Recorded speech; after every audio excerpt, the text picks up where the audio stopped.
नमस्कार, जय हिंद प्यारे साथियों। मैं पारस सर भविष्य के सभी शिक्षक शिक्षिकाओं का स्वागत करता हूं पारस फ्री एजुकेशन में।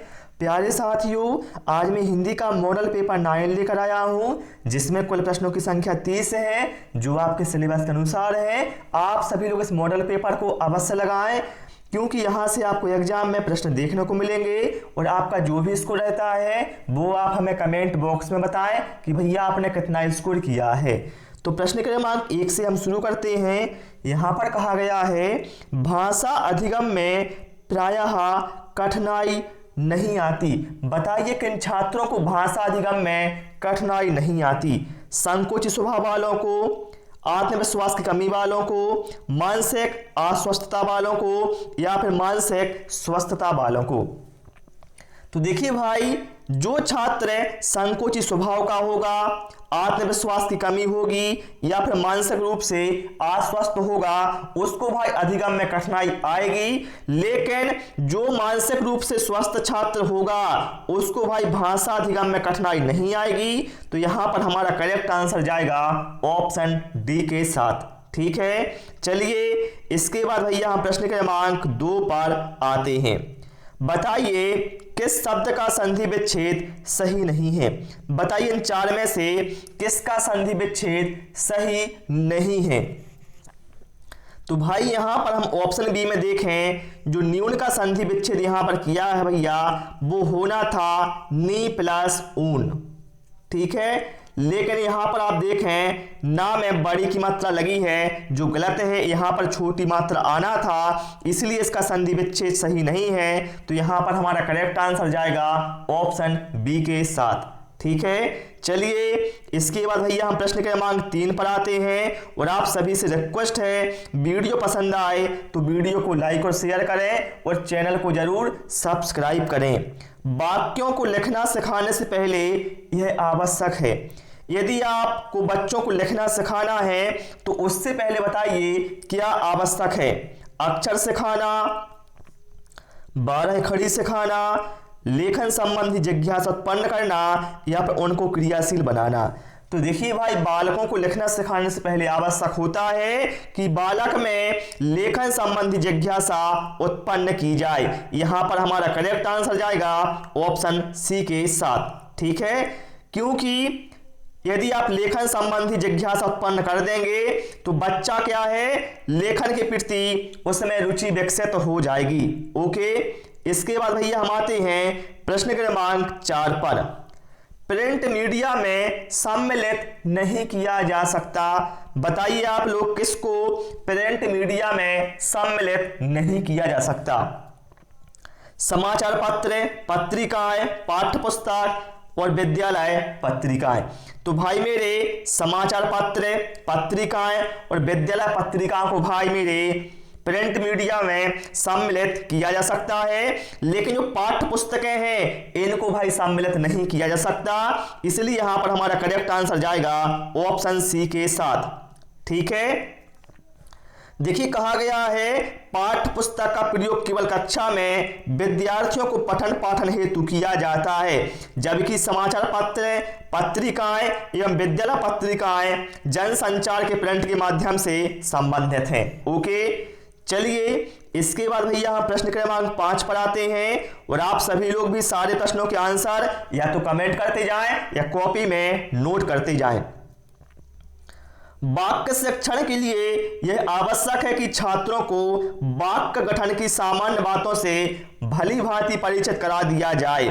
अर्थ अथवा भाव की दृष्टि से वाक्य के कितने प्रकार होते हैं? बताइए, अर्थ है या फिर भाव के आधार पर वाक्य कितने प्रकार के होते हैं? तो मेरे भाई ध्यान रखना, अर्थ या भाव के आधार पर वाक्य होते हैं 8 प्रकार के। यहां पर जो हमारा करेक्ट आंसर है वो जाएगा ऑप्शन डी के साथ। यहां पर आप देख सकते हैं, देखिए रचना के आधार पर वाक्य भैया 3 प्रकार के होते हैं, सरल वाक्य, संयुक्त वाक्य, मिश्रित वाक्य। लेकिन अर्थ या फिर भाव के आधार पर वाक्य होते हैं भैया 8 प्रकार का। यहां पर आप नाम देख सकते हैं। ठीक है, चलिए प्रश्न क्रमांक 6 पर आते हैं। ऋण मुक्त समस्त पद का विग्रह क्या होगा? तो देखिए भैया इसका क्या होगा, ऋण मुक्त का ऋण से मुक्त। यहां पर जो हमारा करेक्ट आंसर है वो जाएगा ऑप्शन डी के साथ है। और पूछा जाए समास कौन सा होगा भाई, तो यहां पर समास होगा तत्पुरुष समास। ठीक है, चलिए प्रश्न क्रमांक 7 पर आते हैं। विचारों की अच्छी अभिव्यक्ति किस प्रकार के प्रश्नों में हो सकती है? वस्तुनिष्ठ, अति लघु उत्तरात्मक, निबंधात्मक या फिर लघु उत्तरात्मक। तो मेरे भाई विचारों की अच्छी अभिव्यक्ति किस प्रकार के प्रश्नों में हो सकती है? निबंधात्मक। यहां पर जो हमारा करेक्ट आंसर है वो जाएगा ऑप्शन सी के साथ, निबंधात्मक। क्योंकि इसमें जो व्यक्ति है अपने विचार स्वतंत्र रूप से निबंधात्मक प्रश्नों की सहायता से व्यक्त कर सकता है। ओके, चलिए प्रश्न क्रमांक 8 पर आते हैं। किसने मूल्यांकन प्रक्रिया को त्रिमुखी बताकर त्रिकोण के रूप में प्रस्तुत किया? Most important, Morrison, Herbert, Bloom या फिर क्रेथवाल। तो भाई ध्यान रखना, ब्लूम ने मूल्यांकन प्रक्रिया को त्रिमुखी बताकर इसको त्रिकोण के रूप में प्रस्तुत किया है। राइट आंसर यहां पर हमारा ऑप्शन सी के साथ है, चला जाएगा। प्रश्न क्रमांक 9 पर आते हैं। कहा गया है वस्तुनिष्ठ प्रश्नों की उपयोगिता का प्रमुख कारण है। जो वस्तुनिष्ठ प्रश्न है भैया उपयोग किए जाते हैं, बताइए इसकी उपयोगिता का मुख्य रीजन क्या है? रटाई से मुक्ति, पाठ्यक्रम व्याप्ति, निष्पक्ष मूल्यांकन या फिर विद्यार्थियों का हित। तो मेरे भाई आप लोगों ने देखा होगा अभी क्या है भैया, जितने भी एग्जाम होते हैं उसमें भी क्या है, वस्तुनिष्ठ प्रश्न आते हैं, ऑब्जेक्टिव क्वेश्चन आते हैं। क्यों आते हैं? क्योंकि इसमें भैया निष्पक्ष मूल्यांकन होता है, आप सभी जानते हैं। इसलिए यहां पर जो हमारा करेक्ट आंसर है वो जाएगा ऑप्शन सी के साथ। ठीक है, चलिए प्रश्न क्रमांक 10 पर आते हैं। रचना शिक्षण के मुख्य रूप होते हैं 5, 3, 2 या फिर 7। तो भाई मेरे रचना शिक्षण के 2 रूप होते हैं, मौखिक और लिखित। यहां पर हमारा करेक्ट आंसर ऑप्शन सी के साथ है, चला जाएगा। ओके, चलिए इसके बाद भैया हम आते हैं प्रश्न क्रमांक 11 पर। और यदि आपको डाउट रहता है किसी भी क्वेश्चन को लेकर तो बेफिक्र होकर आप कमेंट बॉक्स में हमसे पूछ सकते हैं। प्रताप को परताप उच्चारण करना कौन से प्रकार के अशुद्ध उच्चारण का भेद है? स्वरागम, स्वरालाप, आकार एकार भ्रम या फिर आगम। तो यहां पर देखिए आप प्रताप और परताप, इसमें जो री की री का लोप है यहां पर हो रहा है। ठीक है, परताप में। ठीक है, तो यहां पर हम कह सकते हैं यहां पर स्वर का लोप हो रहा है, तो ये क्या है? स्वरालोप। ठीक है, स्वरालाप उच्चारण से संबंधित है। यहां पर हमारा करेक्ट आंसर जाएगा ऑप्शन बी के साथ। ठीक है, क्योंकि यहां पर स्वर का क्या भैया लोप हो रहा है। ओके, चलिए इसके बाद भैया हम आते हैं प्रश्न क्रमांक 12 पर। जरा सोच समझ कर आंसर देना भाई। जातिवाचक एवं व्यक्तिवाचक संज्ञाओं का कौन सा युग्म गलत है? देखिए भाई, जातिवाचक संज्ञा क्या होती है? जिससे पूरी जाति का बोध हो। जैसे मैं कहूं नदी, तो मेरे भाई नदी क्या है? एक जातिवाचक संज्ञा है, क्योंकि इससे क्या है? पूरी नदियों का बोध हो रहा है। और व्यक्तिवाचक संज्ञा क्या होती है? किसी पर्टिकुलर व्यक्ति का नाम। जैसे मैं कहूं गंगा, तो मेरे भाई जो गंगा है भैया एक संज्ञा है, व्यक्तिवाचक संज्ञा, लेकिन जो नदी है यह एक जातिवाचक संज्ञा है, क्योंकि इससे क्या है? समस्त नदी जाति का बोध हो रहा है। ठीक है, अब चलिए यहां पर हम ऑप्शन देखते हैं। कुत्ता और पिल्ला। मेरे भाई जो कुत्ता है भैया इससे हमें समस्त जाति का बोध हो रहा है कुत्तों की, तो ये तो सही है, जातिवाचक है। पिल्ला भैया व्यक्तिवाचक नहीं है, क्योंकि पिल्ला से भी क्या है? समस्त जाति का बोध हो रहा है। तो यहां पर हमें गलत युग्म चुनना था, जो हमारा सही है ऑप्शन ए। बाकी मैं आपको एक और दिखा देता हूं जिससे आपको क्लियर हो जाए। जैसे यहां पर नगर, तो नगर भैया क्या है? सभी नगरों की बात हो रही है यहां पर, तो अर्थात नगर क्या है? जातिवाचक है। लेकिन यहां पर क्या बात करें? जयपुर, तो भैया जयपुर क्या है? पर्टिकुलर किसी नगर का नाम है, अर्थात जयपुर भैया व्यक्तिवाचक संज्ञा है। ठीक है, तो ऑप्शन बी भैया सही है। ठीक है, इसमें सही इसका मिलान है, लेकिन ऑप्शन ए भैया व्यक्ति जातिवाचक और व्यक्तिवाचक का जो मिलान है यहां पर गलत है। ओके, चलिए प्रश्न क्रमांक 13 पर आते हैं। कौन सा शब्द कामदेव का पर्याय नहीं है? बताइए इनमें से कौन सा कामदेव का पर्यायवाची नहीं है। तो यहां पर आप देखें जो ऑप्शन डी में कहा गया अरविंद, मेरे भाई अरविंद कामदेव का पर्यायवाची नहीं होता है भाई, बल्कि अरविंद तो होता है भैया कमल का पर्यायवाची। तो यहां पर राइट आंसर हमारा किसके साथ जाएगा? ऑप्शन डी के साथ। ठीक है, चलिए भैया प्रश्न क्रमांक 14 पर आते हैं। भाषा शिक्षण के सिद्धांत हैं। प्रेरणा का सिद्धांत बिल्कुल सही है, क्रिया द्वारा सीखना का सिद्धांत सही है, जीवन से जोड़ने का सिद्धांत ये भी सही है। तो यहां पर हमारा करेक्ट आंसर किसके साथ जाएगा?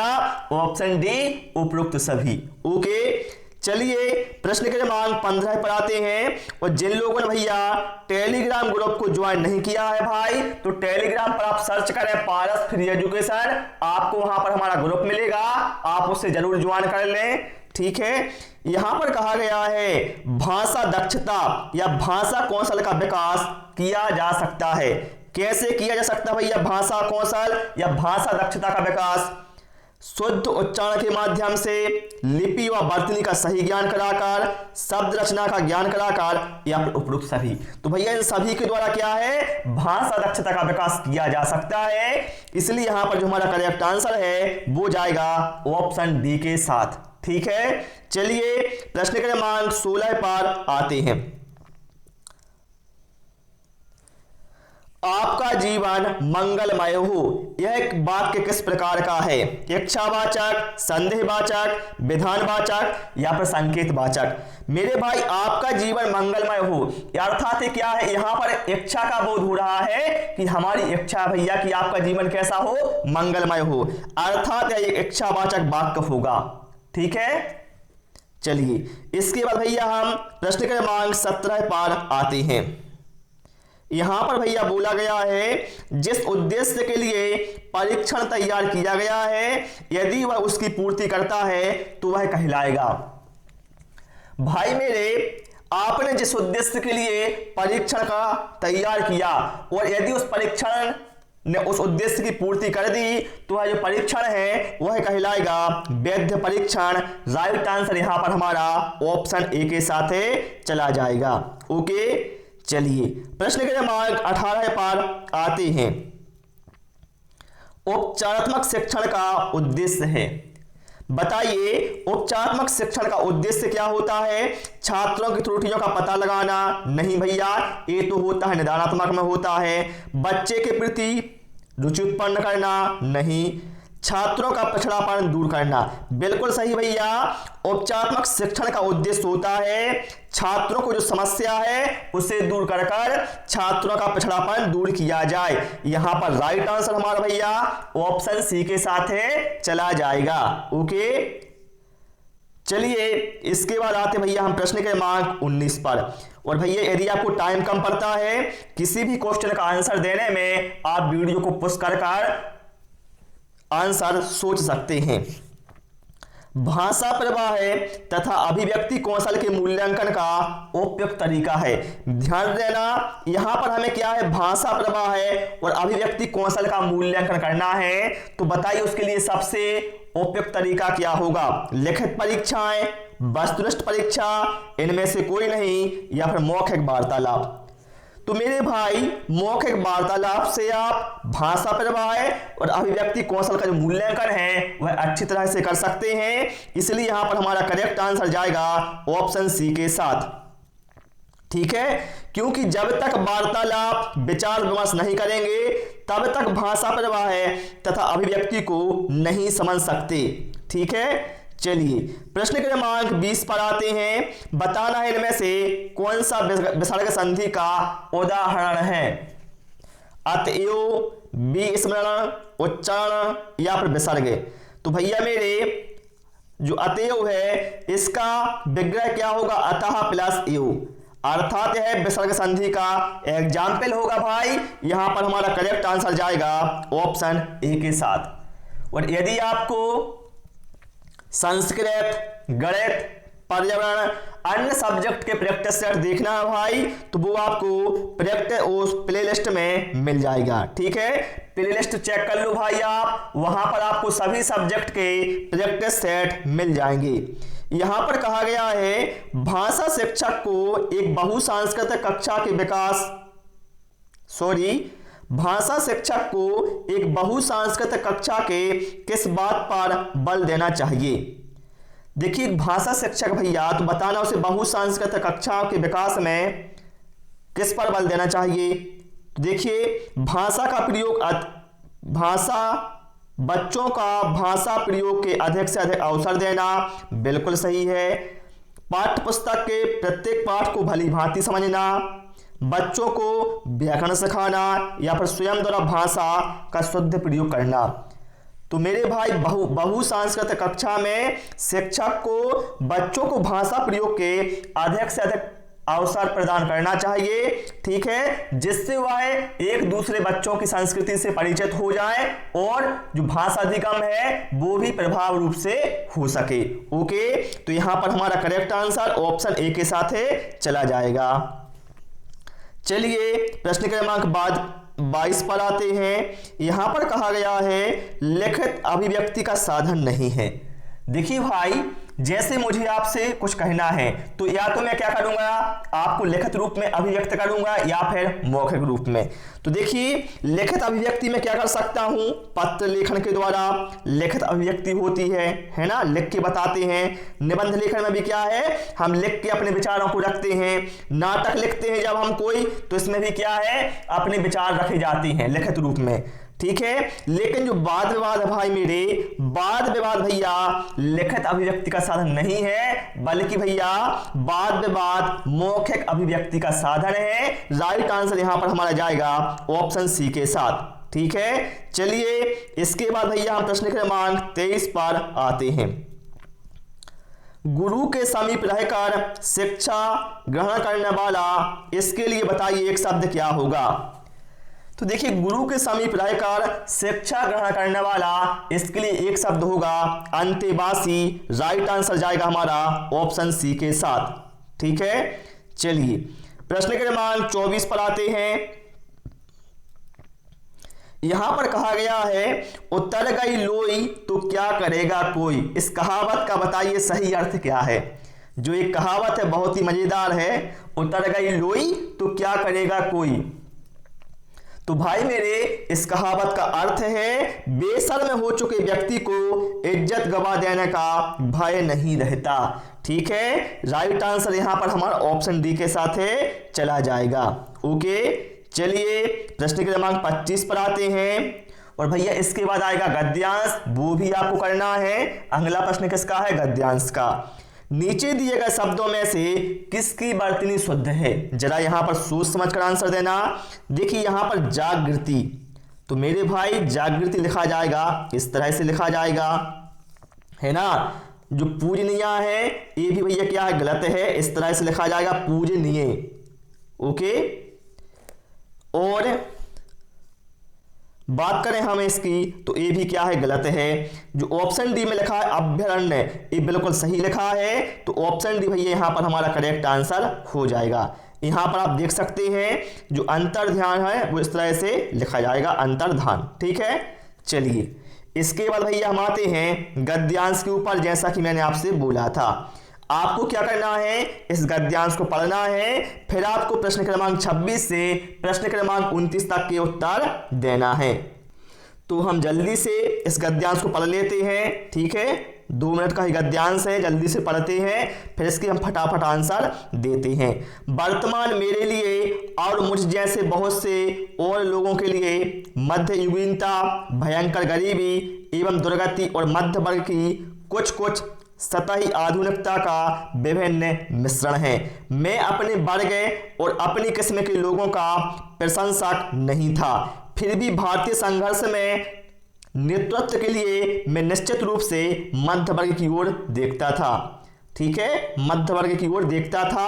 फिर क्या कहा गया है, यह मध्य वर्ग स्वयं को बंदी और सीमाओं में जकड़ा हुआ महसूस करता था और खुद तरक्की और विकास करना चाहता था। अंग्रेजी शासन के ढांचे के भीतर ऐसा न कर पाने के कारण उसके भीतर विश्व की चेतना पनपी, लेकिन यह चेतना उस ढांचे के खिलाफ नहीं जाती थी जिसने हमें रौंद दिया था। ये उस ढांचे को बनाए रखना चाहते थे और अंग्रेजों को हटाकर उसका संचालन करना चाहते थे। ये मध्य वर्ग के लोग इस हद तक ढांचे की पैदाइश थे कि उसे चुनौती देना या उसे उखाड़ फेंकने का प्रयास करना इसके बस की बात नहीं थी। ठीक है, इसमें क्या है, मध्य वर्ग की भैया बात हुई है और अंग्रेजों की यहाँ पर बात की गई है। चलिए अब देखिए भैया, यहाँ पर कितनी आसान यहाँ पर क्वेश्चन है, लेखक किस वर्ग से संबंधित है भैया। तो देखिए इन वर्गों की बात नहीं हुई, किसकी बात हुई है, मध्य वर्ग की।